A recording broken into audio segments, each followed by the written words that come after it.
Isang mapagpalang araw na naman sa atin mga ka-DNC. So for today's video, meron kaming isang bisita rito, isang jeep na nagpa-install sa atin ng roof rack. So yung roof rack na ito ay custom made ng DNC Auto Repair with collaboration with Kilabs Works. So syempre makikita nyo dyan si Kuya Mike, si Kilabs, ang siyang nag-i-install dito sa ating jeep na customer.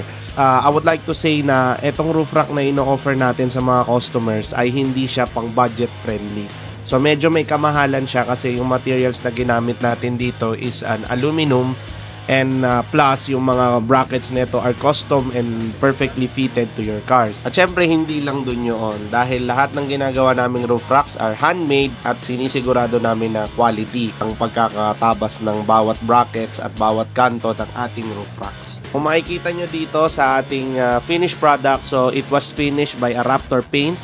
So makikita nyo, it's rugged and hindi siya madaling kumupas o magasgas. We also added an installation of a flag mount para naman pag nagdisyerto ang ating customer, makikita siya at pwede siyang maglagay ng custom flags as well. So here, kung naghahanap kayo ng roof racks, dalhin nyo lang yan dito sa DNC Auto Repair. Ciao!